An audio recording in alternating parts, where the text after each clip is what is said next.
Yeah. Just Dre dropping by for a little lullaby for you. What's going on, friends, family, spectators, haters, everybody? Welcome to another edition of the Freedom Papers podcast / YouTube stream / whatever you want to call it. I'm your wonderful host, Andre Mason, and today I got a gentleman in the booth, in the building, fancy background, another fellow entrepreneur, my brother, my guy, Alan Mason, and he is the entrepreneur, the brain guy, the visionary behind Covered Design. So we want to welcome you, sir, to the table today for a simple conversation. How you doing, man?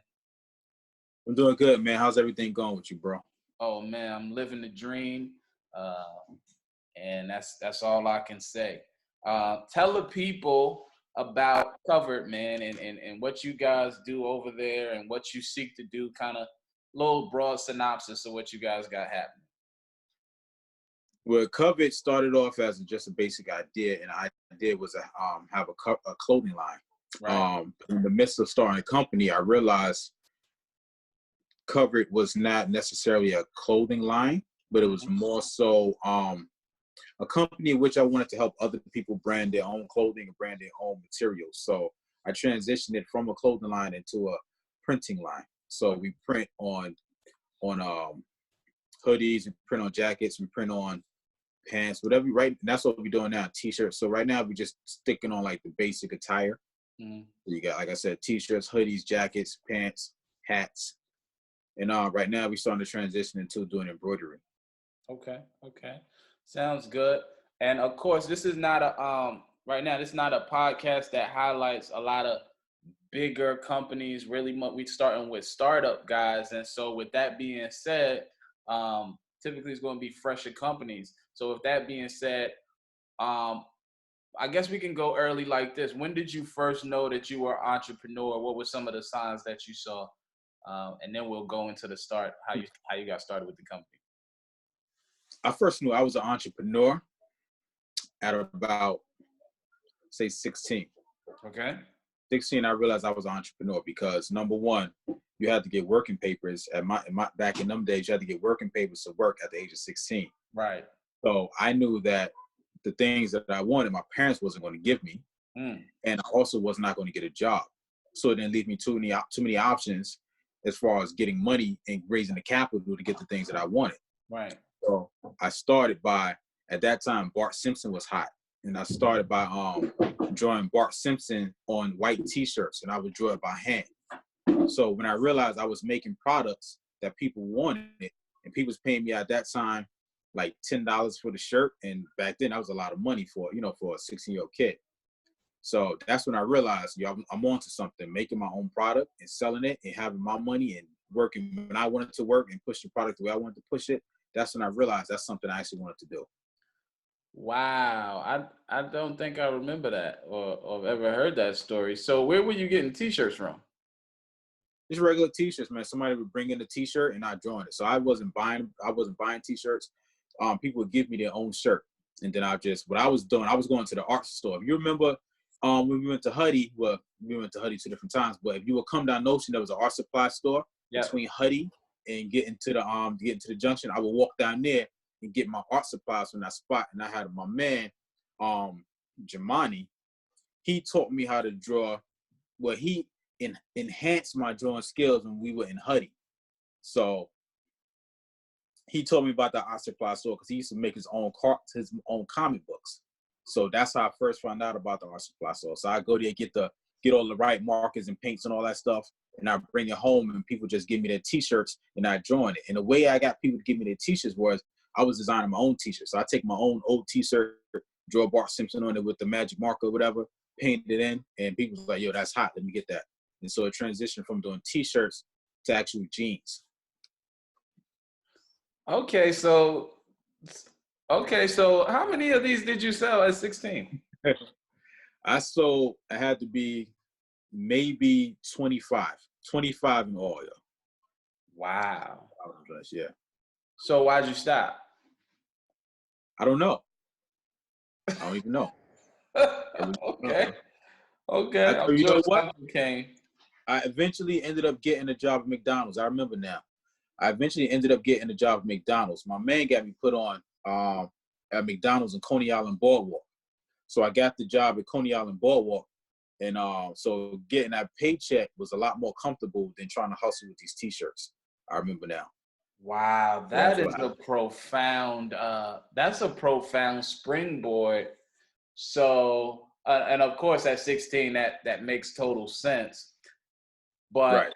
it seems now like you full circle back into clothing design, uh, except it's not Bart Simpson, it's eagles and words and things like that. Right. Right. Because you know what? You know what it is, man? You are designed with certain things inside of you. And no matter how much you try to snuff a lot of things out that you're born with, it's always going to resurrect itself somehow if it's designed to be a part of your life. You know what I mean? Hmm. So that's what's going to, and I think that's what ended up happening. And sometimes it just causes, it's something that's going to trigger it to come right back up. Right. You know?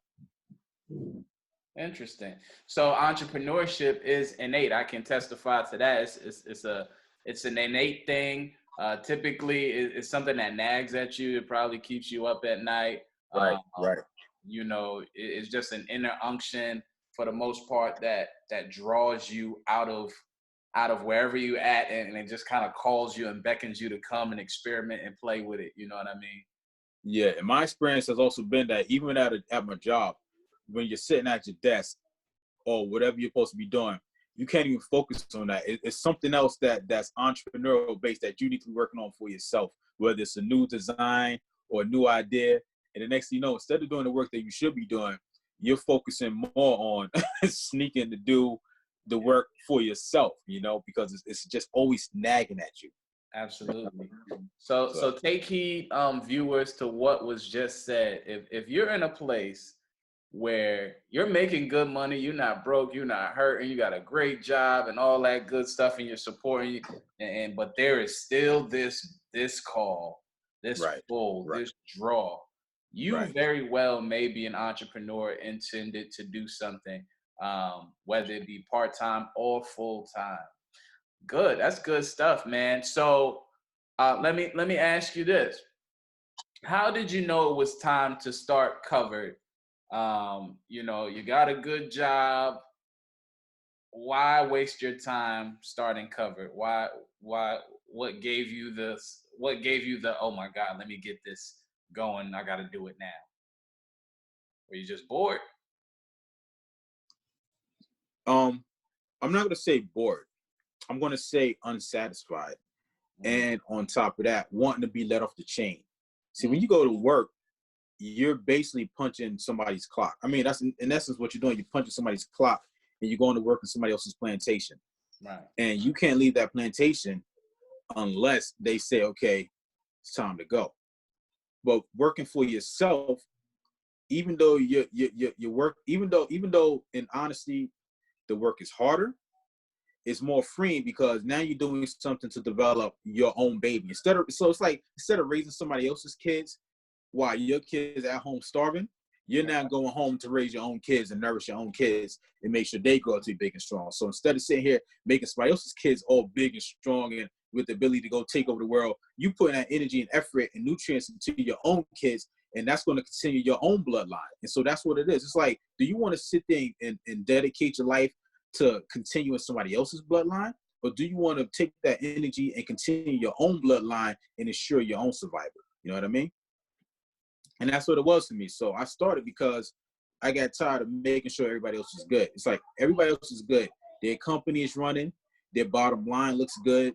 They driving around in a nice Mercedes. They going home to a nice, comfortable bed with a duvet on it. They going on vacations. And I'm sitting here counting vacation days, counting the days until I can make my next vacation. And then on Right. top of that, I got to ask permission Correct. to go on vacation, or I got to ask permission to attend my own kids' recital. You know what I'm Yo, saying? that is one thing, if I can just interject, that was my driving force that made me absolutely hate working a 9 to 5. Here's the way my brain works. We were born free. Right. The good Lord said, here, go to earth. The earth is yours. Manage it. Have dominion. You're born free. Right. Then you go to a job that gets to tell you when you can use your free time. Right. Right. Right. That did not that ceased to reconcile in my mind. Like, right.